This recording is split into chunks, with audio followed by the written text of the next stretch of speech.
오늘은 이제 둘째 날 예수 그리스도 그는 누구인가? 어제는 교회가 무엇인가? 그리고 또 오늘 새벽에는 하나님은 누구신가? 또 이 시간은 예수 그리스도는 누구인가? 어느 새 어르신들이 할머니라고 표현해도 괜찮을 것 같아요. 새 할머니들께서 이제 전철을 탔습니다. 근데 전철 안에 딱 보니까 커피가 있습니다. 커피가 이렇게 있는 거죠. 그러니까 어느 한 할머니가 커피가 영어로 뭐지? 그러니까 옆에 있는 또 할머니가 커피가 영어로 뭐? 셀프 아니야? 셀프? 그러니까 또 한 분이 아니야, 셀프가 아니라 셀프는 물이야. 이렇게 우리가 신앙생활에 가면서 예수 그리스도, 제가 내일 저녁 말씀드리려고 하는 주제가 바로 알고 바로 믿고 바로 살자. 우리 예수님을 믿고 또 구원받은 하나님의 자녀라고 하지만 예수님에 대해서 너무 잘 모를 때가 많이 있는 것 같아요. 제 얘기를 해서 죄송하지만 제가 어느 날 월요일에도 저는 시간 있으면 출근을 합니다. 근데 출근해서 교회당 문에 이렇게 들어오니까 청소하시는 그 아주머니께서 저를 보자마자 그래요. 여기 혹시 사찰 집사님이세요? 그래요. 그래서 아니라고. 그러더니 근데 왜 오늘 그러면 여기 뭐 성도님이신가 봐요. 그래서 그렇지 않다고. 그러면 또 그 다음에 하는 말이 어제 얘기한 것처럼 혹시 전도사님이냐고. 그래서 전도사님 아니라고. 그러더니 그분이 그래요. 나는 이 교회에 목사님이 이제 여기 담임 목사님이 계신데 어떤 분인지를 모르겠다고. 참 그분 이 교회에 이렇게 오랫동안 심무하시고 그러신 분인 줄 아는데 담임 목사님이 누군지 모르겠다. 그러니까 제가 한참 있다 그랬습니다. 제가 담임 목사인데요. 그러니까 이분이 뒤로 넘어지려고 그러는 거예요. 왜냐하면 담임 목사님이라면은 아주 근엄하고 우리 권 목사님처럼 아주 멋지게 되는데 제 모습 가운데 전혀 이렇게 목사 같은 모습이 없는가 봐요. 담임 목사를 잘 모르더라고요. 이런 건 중요한 게 아니잖아요. 오늘날도 보면은 예수님을 정말 이렇게 믿는다고 하면서 예수님이 누군지 잘 모르는. 그리고 혹간에 어떤 분들은 예수님을 세계 4대 성인 중에 하나로 봅니다. 예를 들면 소크라테스나 석가모니나 또 공자나 혹은 마호메시나 이런 식으로 예수님을 생각합니다. 그런데 결코 그런 분이 아니잖아요. 오늘 여러분과 읽은 그 본문을 보면은 예수님께서 이제 이 땅에 오셔서 이곳저곳 다니시면서 복음을 전하시고 하나님 나라를 가르치시고 또 죽은 자 살리고 각색 병자를 고쳐주시고 얼마나 많은 사람들이 예수님을 따르는지 몰라요. 어떤 사람은 떡 먹고 배부른 까닭에, 어떤 사람들은 표적을 보고. 그런데 예수님이 고난당하고 어려움 당하니까 다 물러갑니다. 그때 예수님이 한 번은 제자들에게 너희도 저들처럼 가려느냐 그럴 때 베드로가 제자들 대신해서 주여 영생의 말씀이 계심에 우리가 네게로 가오리까 이렇게 고백한 적이 있어요. 표적을 보고 또 어떤 떡을 보고 예수님을 따랐던 사람들은 다 떠나갔습니다. 오늘 본문에 봐도 예수님께서 사람들이 나를 누구라고 하나 이렇게 많이 따라다니는데, 그리고 어떤 사람들은 예수님을 세례 요한이라고 그러고 어떤 사람들은 예수님을 어떤 엘리야라고 말하고 어떤 사람은 눈물의 선지자 예레미야라고 말하고 또 어떤 사람들은 선지자 중에 하나로 예수님을 얘기합니다. 우리가 아는 대로 예수님을 다 잘못 본 거죠. 그때 예수님께서 제자들에게 그러면 너희는 나를 누구라고 하느냐. 그때 제자 중에 대표인 베드로가 뭐라고 대답했죠? 오늘 본문 16절 우리 다 같이 한번 읽어볼까요? 시작. 시몬 베드로가 대답하여 이르되 주는 그리스도시요 살아계신 하나님의 아들입니다. 그럴 때 예수님이 얼마나 기뻐하셨는지. 야, 너 정말 100점이다 100점. A 플러스다. A 뿔이다. 내가 네 믿음 위에 교회를 세우겠다. 내가 너에게 천국의 열쇠를 주겠다. 그러면서 예수님이 너무너무 좋아하셨습니다. 이 베드로를 중심한 제자들의 고백은 바로 예수 그리스도는 하나님의 아들이다. 이 말은 예수님은 하나님이십니다. 또 예수 그리스도는 그리스도시여라는 말은 바로 기름 부은 왕, 완전한 인성을 지니신 분입니다. 오늘날도 우리가 이런 고백이 참 중요합니다. 오늘 여러분들은 예수님을 어떤 분으로 고백하고 믿고 있습니까? 100점짜리 고백은 주는 그리스도시요 살아계신 하나님의 아들입니다. 다시 말하면 예수님은 완전한 하나님이시면서 완전한 인간이시라는 거예요. 성경에 보면은 우리 그리스도 예수 안에 있는 우리에게 두 가지 고백을 원하십니다. 첫 번째는 믿음의 고백. 지금 베드로를 중심한 제자들이 고백한 것처럼. 또 한 가지는 이 사랑의 고백입니다. 또 베드로에게 요한복음 21장에 보면은 부활하신 후에 나타나서 너 나 사랑하느냐, 너 나 사랑하느냐, 너 나 사랑하느냐, 내 양을 먹이라, 내 양을 치라, 내 양을 먹이라. 이 사랑의 고백을 원하셨어요. 그래서 오늘 우리도 이런 고백이 중요합니다. 첫 번째는 믿음의 바른 고백, 두 번째는 사랑의 고백. 그래서 우리가 누구로부터 예수님을 믿습니까? 그러면 진짜 우리는 어떻게 고백할 수 있어요? 나는 예수님을 믿을 뿐만이 아니라 예수님을 정말 사랑합니다.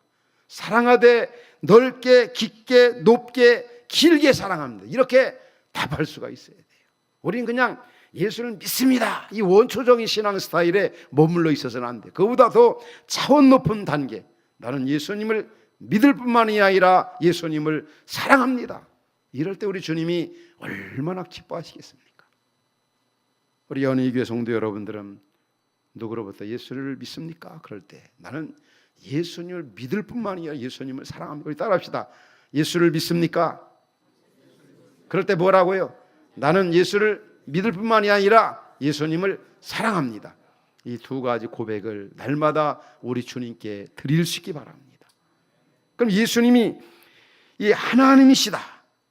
다시 말하면 예수님은 이 하나님이시면서 예수님은 완전한 인간이다. 이걸 표현해서 바로 이 양성이라고 해요. 양성, 두 가지 성을, 인성과 신성을 지니신 분. 그럼 우리가 아는 대로 예수님이 인간이라는 게 어떤 면에 나타납니까? 예수님도 우리와 같이 고향이 있습니다. 예수님도 태어난 그런 고향이 있는 것처럼 예수님도 또 성장 과정이 있었고, 그리고 예수님도 또 보면은 눈물을 흘리기도 하시고 또 피곤하기도 하시고 또 주무시기도 하시고 울기도 하고 주무시기도 하고 피곤도 하시고 배고프기도 하시고 또 우리와 같이 시험도 받으시고, 이게 우리 인성을 지니신 예수님은 이 땅에 오셨습니다. 인간이셨습니다. 사람의 몸을 입고 이 땅에 오셨다. 그 인성을 지니신 완전한. 그런데 예수님은 같은 인간이지만 시험까지 받았지만 죄가 없다고 하는 사실. 또 한 가지는 예수님은 하나님이시라는 것, 신성을 지니신, 인성과 신성을 지니신 분. 이 하나님이라는 증거가 뭡니까? 바로 풍랑을 잔잔케 하셨다는 일이라든지, 죽은 자를 살린 일이라든지, 각세 귀신을 추방하고 쫓아낸 일이라든지, 또 사람들이 지은 죄를 다 용서해 주셨어요. 이 하나님만이 하실 수 있는 일이거든요. 그래서 예수님은 하나님이시고 예수님은 완전한 인간이시다. 이 두 가지 사실을 우리가 철통같이 믿어야 돼요. 이 초대교회 보면은 영지주의자들이 있습니다. 영은 선하고 물질 육체는 악한 것이다. 그래서 이 영지주의자들은요, 요한 1, 2, 3서를 보면은 예수님이 육체로 오신 것을 부인했어요. 어떻게 하나님이신 그분이 더러운 육체를 입고 이 땅에 오셨겠느냐? 그런데 요한 1서에서 하나님께서 뭐라고 말씀합니까? 예수님이 육체로 오신 것을 부인하는 사람은 적그리스도다. 이런 사람하고는 인사도 하지 말라는 거예요. 오늘 저나 여러분들은 예수님은 완전한 인간이시고 완전한 하나님으로 믿는 거죠. 그러면 다시 한번 말씀드리면, 왜 예수님께서 이렇게 사람의 몸을 입고 이 땅에 오셔야만 했는가? 바로 우리 사람이 용서함을 받으려면 죄 없는 인간의 피가 필요했던 겁니다. 우리가 잘 알지 않습니까? 히브리서 9장 22절에 보면 피 흘림이 없이는 제사함이 없느니라. 구약에서는 오실 예수님을 상징하며 사람들이 죄를 지었을 때 양의 피, 염소의 피를 흘렸잖아요. 그건 오실 예수님을. 그리고 우리는 그렇게 고백하잖아요. 구약은 오실 예수님을 믿음으로 구원받고 신약은 오신 예수님을 믿음으로 구원받는다. 그래서 구원의 길은 예수 그리스도의 피밖에, 예수님 외에는 다른 구원을 주신 일이 없습니다. 오직 예수 그리스도만이 우리의 인류의 구원자시라는 것. 우리는 그런 질문을 받을 때 확실히 대답할 수 있어야 합니다. 왜 예수님이 사람의 몸을 입고 이 세상에 오셔야만 했던가? 그러면 뭐라고 답할 수 있어야 돼요? 우리 인간이 죄에서 용서함을 받으려면 죄 없는 인간의 피가 필요한 거예요. 그런데 의인은 없나니 하나도 없어요. 그래서 의인이신 예수 그리스도께서 사람의 몸을 입고 이 땅에 인카네이션, 성육신 하신 거예요. 이 성육신의 신비를 우리가 참 잘 묵상해야 됩니다. 제가 오래전에 우리 교회 식구들과 함께 비전 트립, 필리핀 그 산지족 그 해발 2,600, 2,700 되는 그런 그 산족으로 이렇게 비전 트립을 갔습니다. 어느 한 지역에 갔는데요. 거기 참 힘들더라고요. 거기 한 며칠 있어가면서 참 이렇게 볼일 볼 데 없지요. 또 잠잘 데 없지요. 마실 물 없지요. 또 씻을 곳 없지요. 거기 있어가면서 제가 한번 예수님을 생각해 봤어요. 야, 하나님이신 그분이 우리 인간 구원을 위해서 사람의 몸을 입고 이 땅에 오셨을 때 이게 참 사람들과 이 수준이 다르잖아요. 소통이 잘 안 되잖아요. 저는 그 지역에서 그런 생각 되더라고요. 나는 차라리 여기서 죽는 게 더 낫겠다. 너무 하루하루가 힘든 거예요. 그때 제가 돌아오면서 생각한 것이, 앞으로 우리 교회에서 파송받는 선교사님들은 이유 없이 여기 한 달 정도는 와서 있어보고 진짜 선교지로 가야 되겠구나. 그래도 뜨거우면은 선교에 대한 그 열정이 있으면 선교사로 가도 정말 틀림이 없겠구나, 이런 생각을 하고 지금 인도네시아 파송한 어느 한 선교사님을 그곳으로 이렇게 보내서 그곳에서 훈련을 어느 정도 받게 하고 이제 지난해 7월에 인도네시아로 이렇게 파송을 했습니다. 사람의 몸을 입고 이 세상에 오신 예수는 왜 인간의 몸을 입고 이 세상에 오셔야만 했던가? 우리 인간의 죄 용서하기 위해서. 죄 용서 받기 위해서는 죄 없는 우리 인간의 피가 필요했기 때문에 예수 그리스도께서 이 땅에 오셔서 십자가로 다른 방에, 한 방에 다 끝내신 겁니다. 두 번째는 왜 예수님이 그러면 또 하나님이셔야 했는가? 왜 신성을 지니셔야만 했는가? 여러분, 우리 인간이 죄에서 용서받는 길은, 용서해 주는 사람은 하나님만이 할 수가 있어요. 하나님만.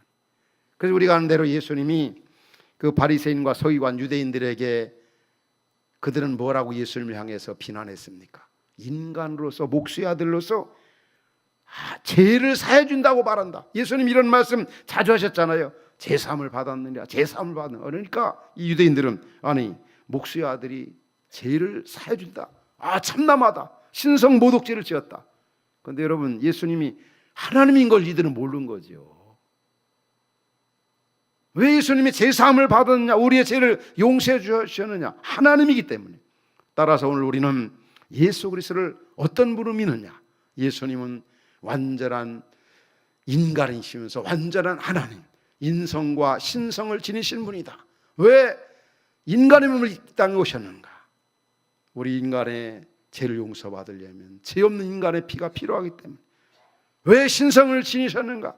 우리 인간의 죄를 용서해 주시는 분은 하나님만이 하실 수 있기 때문에 예수님은 신성을 입고 신성이신 하나님으로서 이 땅에 하늘 영광을 버리고 이 땅에 오셨다는 사실입니다. 이 은혜와 이 사랑이 얼마나 크십니까? 예수님이 이 땅에 오셔서 하신 큰 사역은 한 5가지로 얘기할 수 있죠. 따라합시다. 우리를 위해 고난받고, 우리를 위해 죽으시고, 우리를 위해 부활하시고, 우리를 위해 승천하시고 우리를 위해 다시 오실 예수님.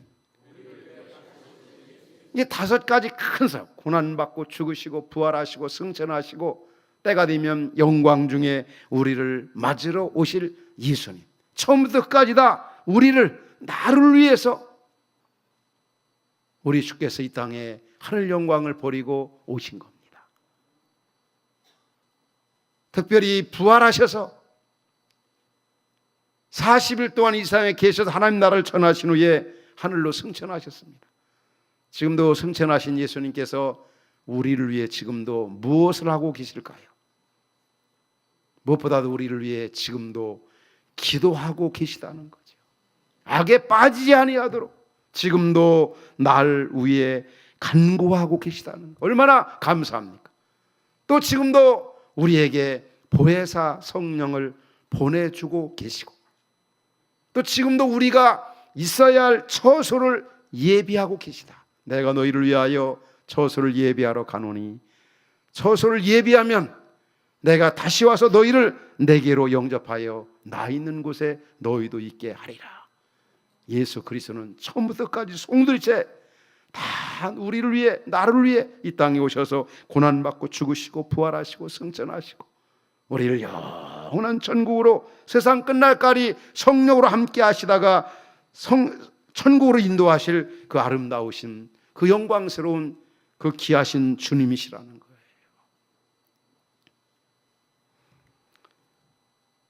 우리가 왜 그분을 믿어야 되는가? 그분을 구주로, 오늘 말씀대로 완전한 하나님으로, 완전한 인간으로 왜 우리가 믿어야 되는가? 그건 다른 게 아니죠. 우리 사람은 다 죄인이기 때문에. 앞서도 이게 말씀드린 것 같습니다마는 너나 할 것 없이 우리는 다 죄인입니다. 우리가 3가지 사실을 기억해야 돼요. 다 죄인이다. 그리고 다 약점이 있다. 다 허물이 있다. 다 크고 작은 상처가 있다. 사람은 다 자기중심적이다. 이런 것들이 우리 인간의 그 어떤 본성입니다. 그래서 우리 사람을 볼 때 이렇게 그 인재론적 측면에서 보면 참 좋더라고. 이 교의 신학에서 말하는 인재론 혹은 인간론. 그 사람은 참 이 죄인이라는 거, 의인 없나니 하나도 없고 죄삭은 사망이라고 말씀합니다. 그래서 우리가 믿는 길 이외에는 다른 길이 없어요. 우리 알죠? 죄 중에 가장 큰 죄가 뭘까요? 하나님이 세상을 이처럼 사랑하사 독생자를 주셨으니 이는 저를 믿는 자마다 멸망하지 않고 영생을 얻게 하려 하심이라. 믿지 않는 죄가 가장 큰 죄죠. 하나님의 아들. 왜? 하나님께서 예수 그리스도 독생자를 주시기까지 우리를 사랑했는데 그 사랑을 거절할 때 하나님의 고통이 얼마나 크겠습니까? 여러분 혹시 옛날에 뭐 지금도 그런 분 있는지 모르겠어요. 짝사랑 경험 있습니까? 짝사랑. 불러도 대답이 없는 뭐 이름이요 그런 것처럼. 이 짝사랑은 해본 사람만이 알아요. 어느 한 대학생 그 형제가 여학생을 너무너무 사랑했어요. 그런데 전혀 응답이 없어요. 반응이 없어요. 그러니까 이 남학생이 작정을 한 거예요. 내가 여학생 집에 가서 아주 이불 가지고 가서 자야 되겠다. 방에 들어갔겠어요? 문지방에서 이렇게 집에 안 가고 옆에 이 문지방에서 나를 세우는 겁니다. 그러니까 그 자매 집에서 경찰서에 신고했어요. 경찰이 와서 이제 붙잡아 가려고.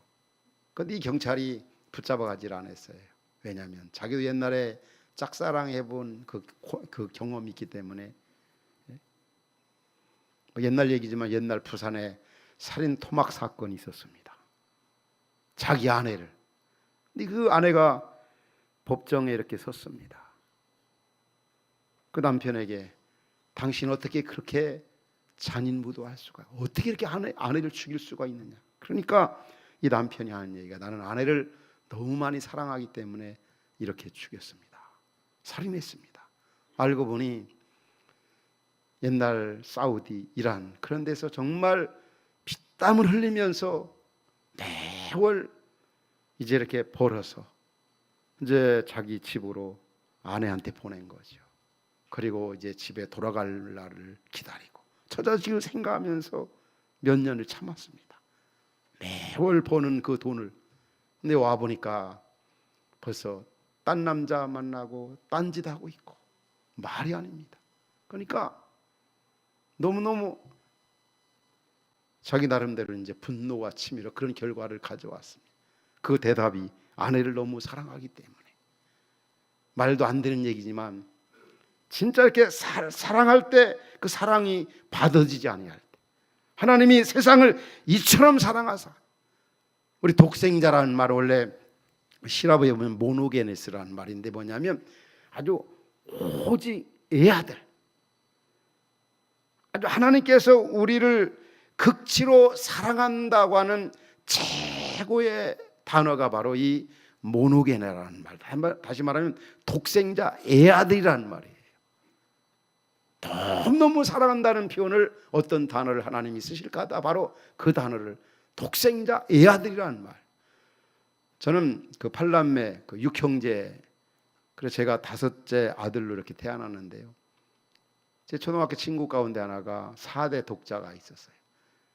근데 이 4대 독자 보니까 군대도 안 가고 얼마나 쌀밥, 저는 계속 보리밥만 먹는데 계속 쌀밥만 먹고 얼마나, 그때 어린 시절에 나도 좀 이렇게 애 아들로 태어났으면 얼마나 좋을까. 군대도 안 가고 사랑도 받고 고기도 먹고. 저는 그냥 그 어려운 아버지 7살에 소천하셨으니까 대충 제가 말씀드려요. 제가 키가 160에 170 사이라고 하면 너무너무 못 먹어서 그래요. 근데 그때 저는 그러라, 이 아들이 이렇게 귀한 거구나. 그래서 바로 우리가 믿지 않는 죄가 얼마나 큰 죄라는 거. 우리가 살 수 있는 길은 예수 그리스도를 믿는 길밖에 없는데 이 죄 문제가 해결되지 아니하면 이 죄의 결과는 얼마나 비참합니까? 죄의 결과, 죄의 삭은 사망이라고 그랬습니다. 우리 삼중적인 죽음이 오게 되었어요. 죄의 결과로 말이에요. 첫 번째는 육체적인 죽음. 사람이 한 번 죽는 것은 정하신 것이요, 그 후에는 심판이 있으리니. 이게 죽음이 바로 죄의 결과로, 죄의 삭은 사망이요, 사람이 한 번 죽는 것은 정하신 것이요, 이 육체적인 죽음. 두 번째는 영적인 죽음 있잖아요. 하나님과 우리가 단절된 상태를, 제 상태가 아니라 단절된 상태를 바로 영적인 죽음이라고 그래요. 그 다음에 영원한 죽음은 바로 육체적인 죽음 위에 펼쳐지는 세계에서 결과적으로 주어지는 이 심판, 이게 영원한 죽음입니다. 근데 사람들은 참 이상해요. 사람이 한 번 죽는 것은 정하신 것이요, 근데 그 말씀이 얼마나 적중하게 맞아가고 있습니까? 인류 역사 이래 인류학자들의 말에 의하면 적어도 1000억 이상의 인구가 이 땅에 왔다가 다 육체적 죽음, 너는 흙이니 흙으로 돌아가라는 말씀처럼 흙으로 돌아갔습니다. 지금도 돌아가고 있고, 그 후에는 심판이 있으니 앞에 거 맞으면 뒤에 것도 맞아야 될 거 아니에요. 그런데 사람들은 그 후에는 심판이, 내세 천국과 지옥이 있다, 이것만큼은 안 믿으려고. 왜냐하면 보지 못했고 경험하지 않았기 때문에 없는 것으로 착각을 해요. 그런데 우리 앞에 게 맞으면 뒤 것도 맞는 거 아닙니까? 바로 이 죄의 결과로 말미암아 우리 인간에게는 삼중적인 죽음이 오게 되었다. 육체적인 죽음과 영적인 죽음과 영원한 죽음. 여러분, 이 죽음이라는 게 얼마나 참 비참합니까? 어떻게 생각하면 우리가 이 땅에 죽으러 온 것 같아요. 죽으러 왔어요. 어느 한 손자를 둔 할머니가 고등학교 3학년이었던가 봐요. 이른 아침에 그 어린 손녀에게, 야, 너 지금 어디 가니? 그러니까, 할머니, 그것도 모르세요? 제가 학교 가지요. 그래, 왜 학교 가니? 그것도 모르세요? 공부해가지고 좋은 대학 가려고 그러죠. 그럼 좋은 대학 나오고 그 다음에 뭐 하려고? 취직해야죠, 할머니. 취직하고 난 다음에 그 다음에 결혼해야죠. 좋은 남자 만나서요. 그 다음에요. 이제 아기 나서 좋은 가정 행복한 가정 이루어야지요. 그 다음에요. 할머니 늙겠죠. 늙어지겠죠. 그리고 그 다음요. 죽겠지요. 그러니까 할머니가 손녀에게 이른 아침 학교를 향하는 손녀에게 야, 너 지금 보니까 죽으러 가고 있구나. 어쩌면 평범한 말인 것 같지만 그게 맞는 말인 것 같아요. 오늘 우리는 죽으려고 왔고 죽으려고 공부하고 죽으려고 먹고 죽으려고 살아가고, 이 죽음만큼은 남의 일이 아니고 나의 일이고 우리의 일이잖아요. 그런데 우리는 죽음에 대해서 진짜 이렇게 남 일처럼 생각하는 것 같아요. 정말 그리스도 밖에 생각해 보면은 얼마나 참 불행합니까? 제일 작은 사망이요. 그 폴틸리 실존주의 철학자가, 기독교 철학자가 그런 말을 했습니다. 우리 사람에게는 존재의 용기라고 하는 책에서 세 가지 불안함이 있다. 첫 번째 불안함은 존재론적으로 참 우리 사람은 불안하다. 두 번째는 목적론적 측면에서 참 우리 사람이 불안하다는 거예요. 세 번째는 도덕론적 측면에서 불안하다. 그러니까 첫 번째 말하는 존재론적 측면에서 불안하다는 말은 우리 사람이 이렇게 살다가 다 죽는다. 끝장이다. 언젠가 죽음의 낭떠지로 이렇게 떨어진다. 참 불안하다는 거예요. 지금 말씀대로 어떤 면에 보면 참 우리 인생이 허무하다는, 그러면서 우리 인생이 얼마나 짧습니까? 한치 앞을 내다볼 수가 없고, 우리가 죽으러 왔는가? 그 생각하지 말자. 골치 아파. 뭐 죽을 땐 죽더라도. 그런데 우리 예수 믿는 우리들은 죽음에 대한 존재론적 측면에 불안하지가 않습니다. 왜 그렇습니까? 우리 예수님이 나는 부활이요 생명이요, 나를 믿는 자는 죽어도 살겠고 살아서 나를 믿는 자는 영원히 죽지 아니한다고 했습니다. 하나님의 아들 있는 자에게는 생명이 있고 하나님의 아들이 없는 자에게는 생명이 없느니라. 내가 저희에게 영생을 주노니 영원히 멸망치 아니할 터이요 저희를 내 손에서 빼앗아 갈 자가 없느니라. 우리는 그래서 존재론적 측면에서 결코 불안하지가 않습니다. 그리스도 예수의 고난과 죽음과 부활로 말미암아 우리의 길은 영원한 산 소망이 주어졌기 때문에, 영원한 생명이 주어졌기 때문에. 두 번째 얘기는 목적론적 측면에 참 불안하다. 이 말은 우리 인생이 어디서 와서 무엇을 하다가 어디로 가는가, 사는 이유와 존재 목적을 모르는 거예요. 하나님 밖에 예수 그리스도 밖에 생각하면, 예수님이 뭐라고 말씀했죠? 나는 길이요 진리요 생명이니 나로 말미암지 않고는 아버지께로 올 자가 없느니라. 저나 여러분들은 그리스도 예수님을 만나서 분명히 사는 이유와 목적을 확실히 발견한 사람들이에요. 얼마나 감사합니까? 그 예수 만난 것을 성경에 뭐라 합니까? 보화를 발견한 보화. 보화. 천국은 하나님 나라는 마치 밭에 감추인 보화와 같다. 우리 교회 보면은 보아가 있고 보하가 있고 보화가 있어요. 이런 세 사람 이름이 헷갈릴 때가 있어요. 여기서 말하는 저도 헷갈리네요. 하여튼 보화. 예. 근데 제가 한번 이걸 실감 있게 느낀 적이 있어요. 어떤 사람이 밭을 갈다가 보화를 발견했습니다. 항아리 속에 담겨 있는. 그래서 그 항아리 속에 있는 그 보화를 이제 덮고 이제 주인을 찾아가서 얘기합니다. 아, 이 밭을 좀 팔라고. 그런데 이 주인이 얼마나 비싼 값을 부르는지.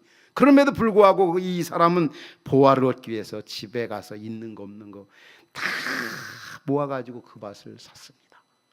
왜요? 보화가 중요하기 때문에. 저는 신원당 마을에 지금도 저도 무주택으로 있지만 옛날 혹시 아는 분들 있을지 모르겠어요. 아마 90년 정도, 1990년 정도, 92년 정도 된지 모르겠어요. 근데 제가 개척교회를 한참 하고 있는데 옛날 제가 서울에서 이렇게 부교육자 부목사로 있던 교회 권사님, 집사님들이 갑자기 저한테 막 전화가 와요. 최 목사님. 나 알고 보니까 그 성사지구 아파트 분양이잖아요. 막 전국에서 몰려드는 거예요. 그러니까 뭐 제가 여기서 구간 얘기하고 싶잖아요. 왜 저한테 전화했는지 알죠? 제가 무주택이니까. 저한테 그때 속상하더라고. 근데 그때 이제 우리 교회 식구들 가운데 그 집을 이렇게 고향지에 살으니까 그 당시만 해도 엄청난 그 지역 주민들에게 혜택이죠. 그래서 몇 분들이 그 집에 들어간 거예요. 근데 집에 당첨은 돼서 들어가야 되는데 뭐 들어가기에 어떤 뭐 여력이 없는 거죠. 그러니까 그분들이 제가 2년 정도, 3년 정도 들어가 이제 당첨이 된 이후에 들어가는데 준비하는 걸 보니까 있는 거 없는 거 다 모아가지고 그 아파트에 입주하더라고요. 왜? 너무 귀하고 너무 아름다워. 어떤 분은 그 아파트 그 당시만 해도 90년대 초반이라면 거기 들어가더니 목사님 천국도 이렇게 좋을까요? 그래. 너무 그 당시에 아파트가 처음으로 이렇게 분양될 때니까 말이에요. 어떤 분은 막 보름 동안 잠을 못 자는 거예요. 그런데 거기 그 당시에 제가 얘기하고자 하는 골자는 그겁니다. 거기 당첨되기가 뭐 480대 1, 막 전국의 투기꾼들이 다 몰려왔어요. 뭐 300 몇 대 1. 근데 거기서 당첨된 분들은 마치 보화를 발견한 것처럼 너무 크게 생각하더라. 우리가 예수님을 이 땅에서 만났다. 진짜 우리는 보화, 예수님을 만났다는 게 얼마나 귀한 일입니까? 왜? 우리는 살아야 할 이유와 목적, 우리 인생이 어디서 와서 하나님으로부터 와서 무엇을 하다가 하나님의 영광을 위해 살다가 어디로 가는가? 하나님 나라 천국에 가는 거 아닙니까? 얼마나 우리는 참 감사한 자들. 예수님 만나서 이런 인생의 이 죽음의 문제, 그래 목적론적 측면에서도 결코 불안하지가 않다는 거. 또 이 폴 틸리가 얘기하는 우리 사람이 도덕론적 측면에 불안하다. 이 말은 사람이 죄를 지으면 참 불안하다는 거예요. 죄 지으면 밥맛도 좋고 잠도 잘 오고 난 죄 지으면 얼마나 좋은지 몰라요 목사님. 이런 분은 저 끝장 다 본 겁니다. 진짜 이렇게 죄를 지면요 편하질 않아요.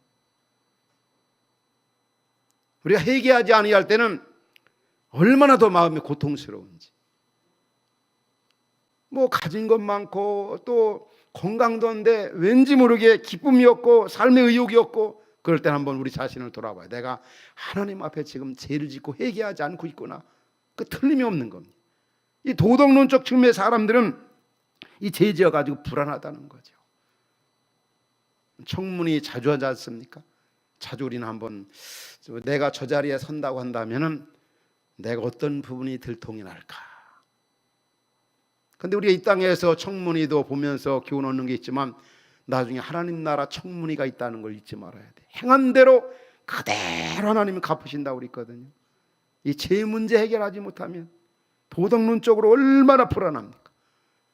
그러나 성경은 뭐라고 말씀합니까? 그러므로 그리스도 예수 안에 있는 자에게는 결코 정죄함이 없나니 이는 그리스도 예수 안에 있는 생명의 성령의 법이 죄와 사망의 법에서 너를 해방하였음이니라.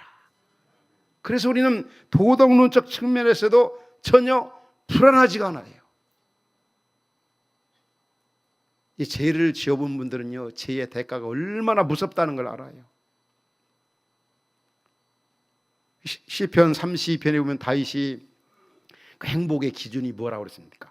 불법의 사함을 받고 그 죄의 가리움을 받은 사람이 가장 행복한 사람이다.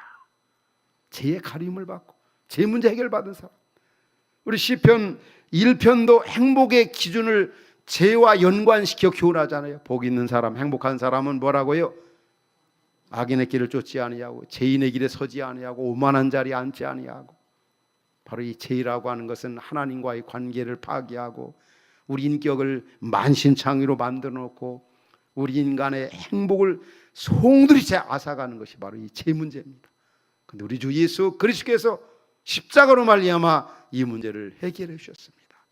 오늘 그리스도 예수를 구주로 믿는 우리는 결코 존재론적 측면이나 목적론적 측면이나 도덕론적 측면에서 결코 불안한 존재가 아니라는 것. 왜냐? 우리 주 예수 그리스도께서 이 모든 문제를 다 해결해 주셨기 때문에 그렇습니다. 우리는 감사밖에 아무것도 없는 것 같아요. 영원히 죽어야 할 우리가.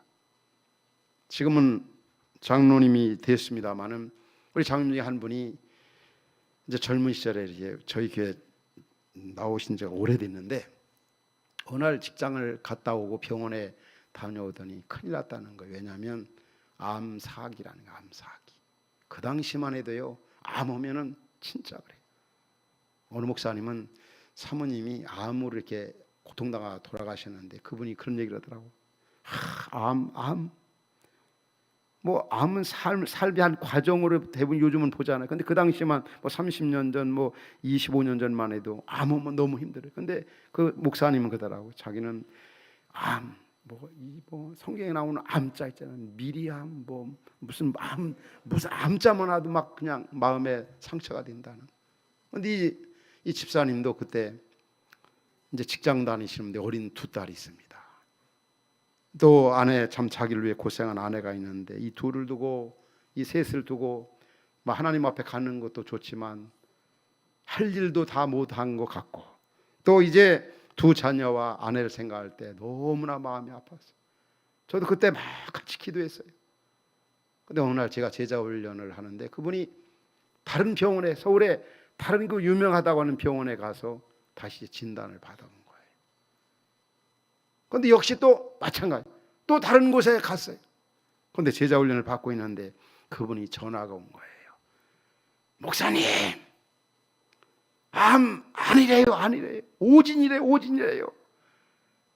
목사님, 저하고 오늘 점심 식사 좀 같이 하면 안 돼요, 막 그러더라고요. 저도 얼마나 기뻤는지 몰라요. 어떤 면에 우리 인간이 그리스도 밖에 생각하면 제 싹은 사망이요, 멸망이고 패망인데 그리스도 예수를 믿음으로 말이야 이 문제 해결받은 거. 그래서 우리는 예수 믿는 우리는 그래서 너무 큰 문제를 해결받았기 때문에 행복한 사람이에요. 우리 따라서 합시다. 나는 행복한 사람이다. 왜냐하면 너무너무 큰 문제를 해결받았어요. 이 다윗이나 성경은 죄의 가리움을 받고 용서받은 사람이 가장 행복한 사람이에요. 왜? 이 문제 해결을 받지 못하면 이 땅에서도 멸망, 불행이지만 이후에 주어지는 그 형벌이 얼마나 큽니까? 어떤 분이 세례받으면서 간증하는데 그러더라고요. 나는 예수님 만나서 진짜 이게 생명보험 들어놓은 게 얼마나 감사한지. 일반적인 생명보험도 굉장히 귀하잖아요. 예수 믿는 거는 우리의 영원한 생명보험 들어놓은 것과 마찬가지. 우리 집사님 중에 한 분이 갑자기 심장마비로 하나님 부르심을 받아갔어요. 그때 얼마나 우리 성도들이 많이 슬퍼했는지 몰라요. 왜냐하면 그 아내와 두 자녀를 두고 갔고 또 하던 사업도 참 힘들었을 때, 그런데 그 하나님이 준비하셨는지 모르지만 그분이요, 돌아가시기 전 지난주에 그 보험 상세한 건 모르겠어요. 어떤 그 생명보험을 이렇게 들었어요. 그런데 그 생명보험이 진짜 흔히 얘기하는 대로 엄청난 그 액수더라고요. 참 그분이 예수님 만나 영원한 생명보험도 드셨지만 또 물질적인 면에서 이 보험 들어놓은 게 그 가족들에게 얼마나 참 많은 위로와 힘이 되어지는가, 이런 것을 볼 수가 있었습니다. 오늘 우리가 그렇다 해서 다 일반적인 생명보험 들라는 말이 아닙니다. 보험을 들으면 좋죠. 왜? 내가 안 타도 이 보험 들음으로 다른 분들에게 많은 유익을 주기 때문에. 그렇지만 예수 믿는 일은 정말 영원한 생명을 들어 놓는 것과 별 다를 바가 없다. 우리가 언제, 어느 때, 어떤 상황에서 우리가 세상을 떠나는지 모르잖아요. 그래서 우리가 구원받는 일은 얼마나 중요한가. 가장 중요한 구원의 조건은 믿는 겁니다. 믿는 거. 그리스도 예수께서 십자가로 이루어 놓으신 이 구원의 사건을, 이 객관적인 사건을 주관적으로 내 것으로 받아들이는 거, 이게 얼마나 중요한지 몰라요. 그 제가 여기다가 여러분들 이 강의 안에 믿는다는 게 뭔가를 좀 잘 생각해야 돼. 믿는다는 거. 진짜 우리가 믿음이 너무 중요하거든요. 믿는다는 게 뭘까? 한 세 가지로 정의한다면 사실을 사실대로 받아들이는 거예요. 사실. 그럼 여기서 말하는 사실은 뭘까요? 성경의 약속의 말씀이에요. 성경이 사실의 말씀을 액면 그대로 90%만 받아들이는 게 아니라 100% 그대로 받아들이는 거. 이게 바로 믿음이라는 거예요. 근데 이상하게 사실을 사실대로 안 받아들이려고 작정한 분들이 참 이 땅에 많이 있죠. 다른 건 다 믿어도 이 성경의 영원 불변한 하나님의 말씀을 믿질 않아. 우리가 믿을 만한 이유가 있잖아요. 어제 저녁에도 말씀드린 것처럼 성경은 예언성이 있고 통일성이 있고 능력성이 있고 역사성이 있고 확실하게 믿을 만한 말씀인데 안 믿거든요. 그러나 믿음이 뭐냐? 성경 말씀을 그대로 받아들이는 거.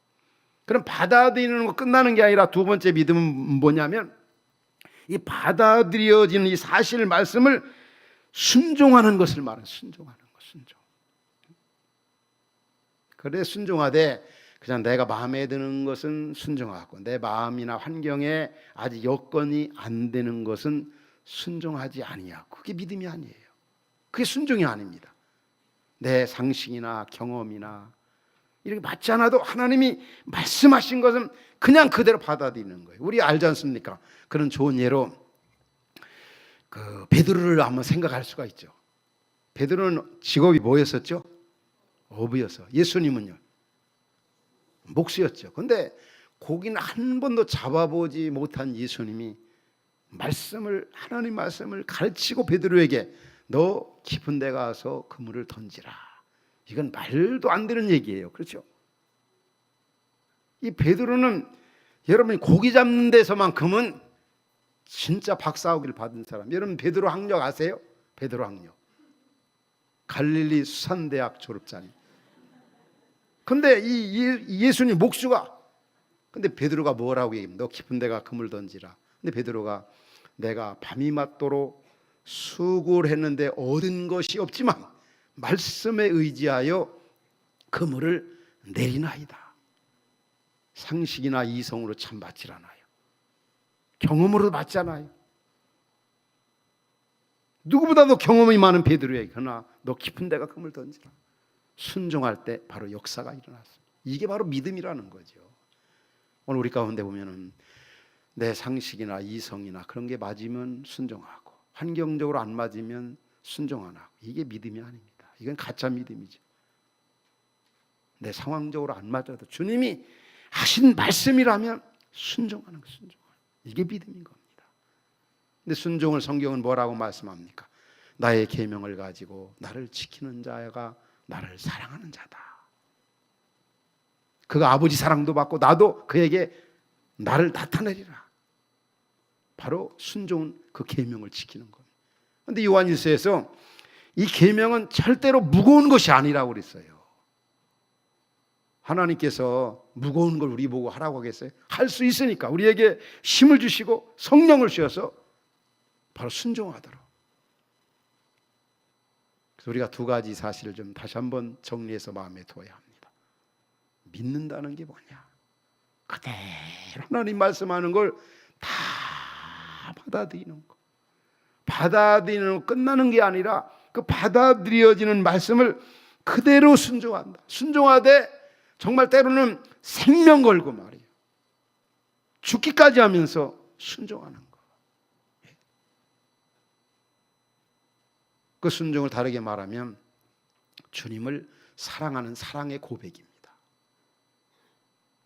그래서 우리는 주께서 십자가를 통해서 이루어 놓으신 그 구속의 사건, 그가 찔림은 우리의 허물을 인하며 그가 상함은 우리의 죄악을 인하며 주님이 나 위에 죽으셨고 나 위에 부활하셨고 나 십자가 그 사랑 그 사실을 사실대로 내 것으로 이 객관적인 사건을 주관적으로 그대로 받아들이는 거예요. 그게 바로 믿는 거예요.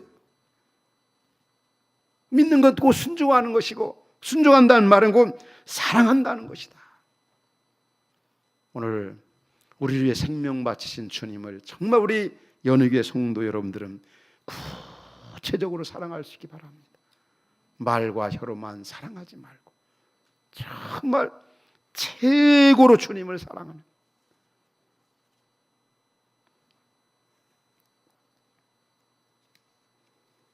여러분, 이 구원은 저절로 이루어진 게 아닙니다. 우리 에베소 1장에 보면요, 성부, 성자, 성령 삼위일체 하나님께서 총동원하셔서 우리의 구원을 이루신 거예요. 그래서 에베소 1장에 보면 성부 하나님께서 우리를 창세전에 예정해 놓으시고, 성부, 성자 예수님께서, 성부 하나님께서 이루어 놓으신 그 예정하신 그 사건을 십자가를 통해서 이루어 주신 거예요. 십자가에 피 흘려 고난받고 죽으셔서 그 일을 이루셨어요. 그리고 성령 하나님 어떤 일을 하시느냐? 성부 하나님, 성자 예수께서 이루어 놓으신 구원의 사건을 우리로 하여금 믿어지도록 이 구원에 대해서 이 담보, 보증, 인치셨다는 거예요. 한번 따라합시다. 나의 구원은 저절로 되어진 것이 아니다. 누가 사역하셨다고요?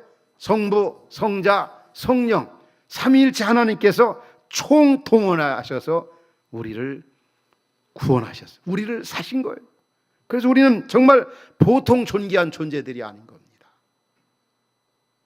나의 구원을 위해서 성부 하나님, 성자 예수님, 성령 하나님, 이 하나 성령 하나님께서 우리 구원에 대해서 보증이 되셨다니, 그 구원의 보증은 틀림이 없잖아요, 여러분. 우리 은행에서도 담보물이 확실하면 이렇게 돈을 대출 빌려주길 잘하잖아요. 왜? 담보물 확실하면.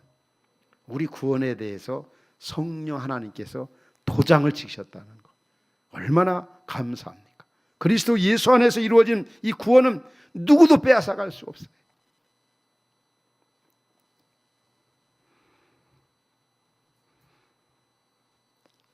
그러면 내가 구원 받았는가 안 받았는가,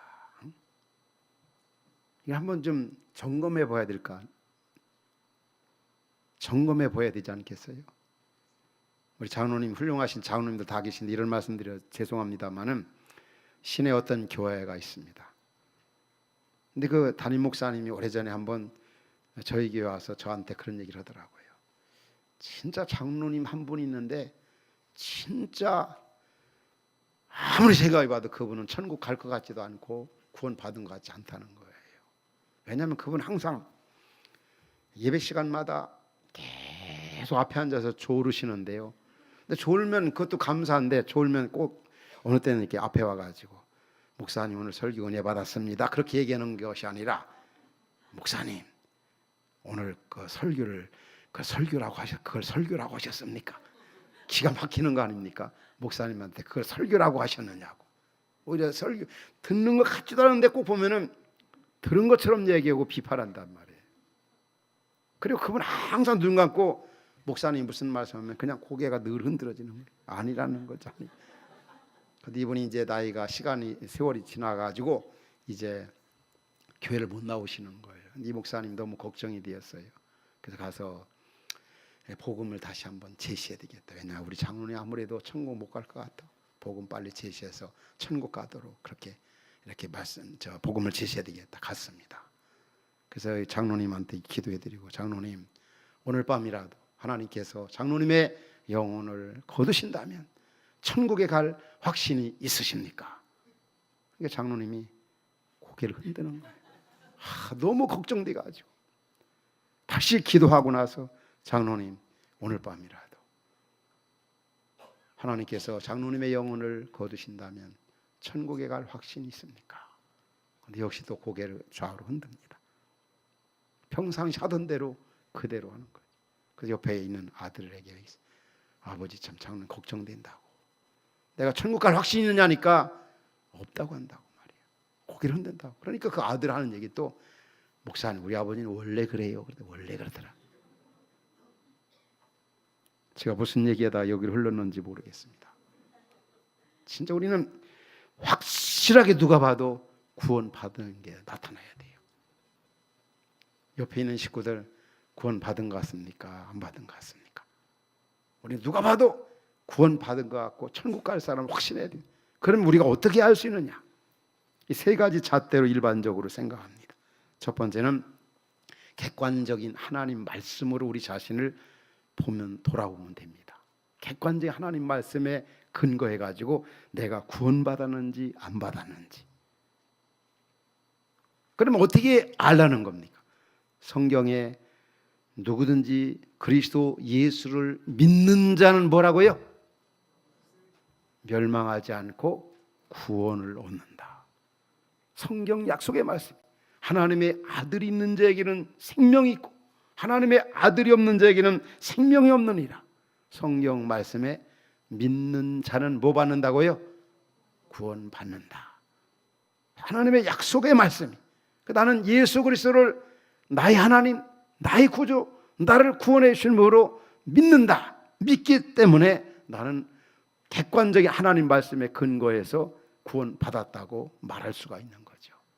여러분, 성경의 약속의 말씀 그리스도 예수를 믿는 자는 구원함을 받으리라, 이 말씀을 여러분 믿습니까? 그러면 구원함을 받은 것입니다. 뭐 구원받으면 뜨끈뜨끈하고 뭔가 속에서 뭐 뛰고 막 그러는 게 아니라 하나님의 객관적인 하나님 말씀에 의존하고 그 말씀을 내 것으로 받아들이는 거예요. 진짜 여러분, 이 구원의 확증이 얼마나 중요한지 몰라요. 고린도후서 13장 5절에 그런 말씀이 나와요. 너희는 믿음 안에 있는가 너희 자신을 시험하고 너희 자신을 확증하라 말이에요. 왜? 우리가 언제 세상을 떠날지 모르잖아요. 확실하게 그리스도 예수 영원한 생명보험을 드러나야 될 거 아니에요. 한번 너 자신을 시험하고 너 자신을 확증하라. 그리스도께서 너희 안에 계신 줄을 너희가 알지 못하면 너희는 버림을 받은 자래라. 우리 예수를 믿으면 내 안에 주님이 계시다는. 그 두 번째 확증은 뭐냐면 성령의 내적인 증거입니다. 우리 예수 믿는 우리는 성령을 모시고 사는 사람이에요. 물론 어떤 구원의 확신이 흔들릴 때가 있어요. 넘어지고 쓰러지고 재짓고 그러면 야, 이러다간 지옥 가겠구나 막 이런 생각 들 수도 있어요. 그렇지만 궁극적으로는 성령 하나님께서 우리로 하여금 하나님의 자녀인 것을 확증해 주시고 또 우리에게 확신을 주시고 우리 안에 역사하셔서 하나님의 자녀임을 증거해 주신다는 거예요. 아, 내가 하나님의 자녀구나. 아, 주님이 내 안에 인격적으로 존재하고 계시구나. 성령의 내적인 증거. 참, 우리가 이렇게 믿음 생활하고 하나님 의지하는 걸 보면은 하나님의 자녀라고 하는 게 얼마든지 이렇게 나타나는 거죠. 우리 속에서 성령의 내적인 증거, 이 확신.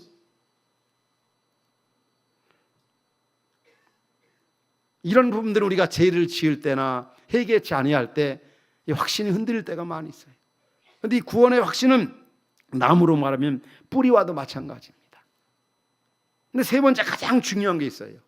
변화된 삶. 예수를 만나고 나고 구원받고 나면요, 옛날 좋았던 게 그렇게 크게 보이질 않아요. 세상은 달라지지 않았습니다. 옛날이나 믿기 전이나 믿은 이유나. 그러나 내가 달라지니까 다 달라지고 다르게 보여지는 거예요. 우리 그 남자 집사님 한 분이 교회 다니기 전에, 예수 믿기 전에 보면 아주 알코올 중독으로 이름난 분이에요. 그런데 이분이 정말 교회 나와 예수님을 인격적으로 만났습니다. 변화됐어요. 완전히 새 사람이 됐어요. 그런데 그저 어느 날 옛날 갔던 그 술 자석에 가봤어요. 근데 자기도 그 자리에 그렇게 자주 왔던 그 술자석인데 거기에 앉은 분들 보니까 참 불쌍한 생각이 들더라는 거예요. 나도 얼마 전까지만 이랬는데 이들이 나도 내가 믿는 예수님을 만나서 좀 이 기쁨의 삶, 보람 있는 삶을 살았으면 좋겠다, 이런 마음이 든다는 거죠. 이게 예수 만나는 사람의 어떤 애적인 삶의 어떤 특징입니다. 예수 만나고 나면 믿지 않는 사람들 보면 불쌍하고 안 됐다는 생각이 들고, 예수님 없이 사는 사람 보면은 무슨 재미로 사는가 이런 생각이 되어지고, 내가 예수를 만났다면서도 믿지 않는 사람들 보면, 한번 여러분들 이런 질문을 한번 던지고 싶어요. 자, 믿지 않는 두 부류의 사람이 있습니다. 근데 이 두 부류의 사람 중에 한 사람은 참 가난해요. 굉장히 가난해요. 근데 한 분은 굉장히 부자입니다. 아주 잘 나갑니다. 그럼 이 두 중에 여러분들이 볼 때는 어떤 사람이 더 좀 안 됐다, 불쌍하다 이런 생각이 되어집니까? 네? 부자입니까? 가난한 사람입니까? 뭐 여러분들 알잖아요. 실제로 물론 우리가 얼핏 생각하면은 힘들고 어렵고 가난한 분이 불행한 것 같고 안 됐다는 생각이 들 수 있지만은, 이 가난하기 때문에, 어렵기 때문에 그분은 앞으로 예수 믿을 그럴 가능성이 일단 크다는 거죠. 근데 부자는 그 재물, 그 어떤 세상적인 쾌락, 또 세상적인 그런 물질 때문에 하나님을 믿지 아니할 가능성이 더 가난한 자보다 높기 때문에, 어떤 면에 보면은 야, 저분 진짜 돈 때문에, 잘 나가는 것 때문에 예수 믿지 않으면 어떻게 하나, 그래서 그런 분을 볼 때 더 안타까운 생각이 든다는 거죠. 내가 구원 받았는지 안 받았는지, 그건 바로 객관적인 하나님 말씀을 근거해서, 두 번째는 성령의 내적인 증거, 세 번째는 변화된 삶을 통해서 우리 내가 구원 받았는지 안 받았는지를 확증할 수가 있는 겁니다. 이 세 가지 잣대를 볼 때 여러분 구원 받은 것 같습니까? 안 받은 것 같습니까? 받은 것 같아요. 예, 여러분 구원에 우리는 확신 정도가 아니라 구원의 감격 속에 살아가야 합니다. 정말 나 같은 죄인 살리신 주 은혜의 놀라와 잃었던 생명 찾았고 광명을 얻었네. 큰 죄악에서 건지신 주 은혜 고마워. 나 처음 믿은 그 시간 귀하고 귀하다. 이제껏 내가 산 것도 주님의 은혜라. 이런 찬양, 여러분 적어도 이런 찬양은 날마다 드리는 게 참 좋은 것 같아요. 아침마다, 때로는 저녁에 나 같은 죄인 살리신 주 은혜 놀라워. 우리 같이 한번 이 찬양, 여러분들 우리 제자훈련반에서 1절부터 4절까지 다 암기하는데 한번 여러분 보지 않고 한번 불러볼까요? 나 같은 죄인 살리신 주 은혜 놀라와 잃었던 생명 찾았고 광명을 얻었네. 큰 죄악에서 건지심, 금죄악에서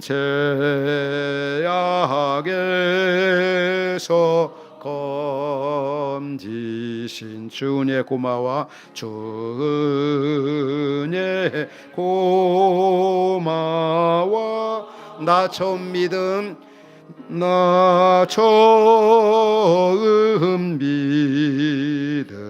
그 시간 귀하고 귀하다. 아멘. 아멘. 결론적으로 말씀을 드리고 싶어요. 여러분, 우리가 예수 그리스도를 믿음으로 말미암아 믿을 때 얻는 그 축복들이 무엇입니까? 우리가 믿음으로 말미암아 하나님의 자녀가 되었다는 거예요. 제 문제 해결받았다는 거예요. 우리에게는 하늘의 영원한 소망이 열리게 되었다는 거예요. 너희가 그리스도와 함께 살리심을 받았으면 위의 것을 생각하라. 오직 우리의 시민권은 하늘에 있는지라. 육신의 장막이 무너지면 하나님이 지으신 영원한 집이 우리에게 있는 줄 아나니, 우리는 하늘의 영원한 천국을 소망하며 살 수 있게 되었어요. 죽음의 문제, 제 문제, 인생의 문제 해결받아 하나님의 자녀로 이 땅에서 당당하게 살게 되었어요. 따라합시다. 구원에는 사명이 있다. 여러분, 이걸 끝내겠습니까? 그 은혜, 그 사랑 감사하면서 늘 그 나라를 생각하면서 내가 살아도 주를 위해 살고 죽어도 주를 위해 죽나니 그러므로 사나 죽으나 우리가 주의 것이 되는 겁니다. 이제 그 언젠가 우리가 주님을 만나게 될 것입니다. 그 나라 갈 때까지 우리가 이 땅에서 해야 할 일이 뭡니까? 이 바울 같은 경우는 늘 그분을 존귀케 하고 그분을 드러내고 그분을 기쁘시게 해드리고 그분을 영화롭게 하고 그분의 마음을 좀 시원하게 하고 이런 일을 우리가 좀 삶을 걸어야 되지 않겠어요? 이게 하나님 나라를 구하는 일이에요. 하나님 나라를 구하라. 그러면 다른 건 내가 다 책임져 주겠다 그런 거죠. 이 바울은 항상 하나님의 심판대를 생각했어요. 여러분은 하나님 앞에 가는 날이 올해 끝이라고 한다면 여러분 남은 대로 어떻게 살고 싶어요? 항상 이 우리 종말에는 개인적인 종말과 우주적인 종말이 있습니다. 분명히 두 날이 오지만 언제 어떻게 올는지 몰라요. 특별히 개인적인 종말 반드시 오잖아요. 그날이 언제인지 모릅니다. 그러니까 그날이 오기 전 그날을 준비하는 그런 삶을 살아야 되지 않겠어요? 구원의 은혜에 감사하면서 이 땅에서 주신 사명, 그분이 가장 기뻐하신 일이 뭘까? 그분을 존귀케 하는 일이 뭘까? 아마 주님이 구원받은 자로서 주님이 가장 기뻐하시는 일을 찾는다면 아마도 우리가 만난 예수님을 전하는 일이지 않겠어요? 여러분 이 말씀 기억하세요? 디모데에서 있는 말씀입니다. 하나님은 모든 사람이 구원을 받으며 진리를 아는 데 이르기를 원하십니다. 하나님은 모든 이 땅에 나만이 아니라 우리 가정의 아내, 남편, 자녀, 부모, 우리 주변에 이 나라, 열방 다 구원받으며 모든 사람이 구원을 받으며 진리를 아는 데 이르기를 원하시느니라. 이게 바로 하나님의 소원입니다. 구원받은 자로서 하나님의 소원을 좀 여러분 풀어드리고 싶지 않으세요? 이거보다 더 주님이 기뻐하시니 어디 있겠습니까? 그분을 존귀케 하고 그분을 드러내고 그분을 전하고 우리의 삶으로 우리의 행동으로 말입니다. 여러분 우리가 좋은 생각, 좋은 말 물론 중요합니다. 좋은 생각보다 좋은 말보다 더 훌륭한 것은 삶으로 실천하는 일입니다. 우리를 구원해 주신 주님 은혜에 감사하면서 우리에게 영원한 생명을 주님 앞에 이 땅에서 정말 그분을 영화롭게 한 일에 여러분의 생을 거는 언젠가 주님 만날 것을 기대하면서 또 그날을 기다리면서 이 땅에서 남은 자로서 사명을 잘 감당하는 우리 연희교회 성도 여러분들이 될 수 있기를 주의 이름으로 축원합니다.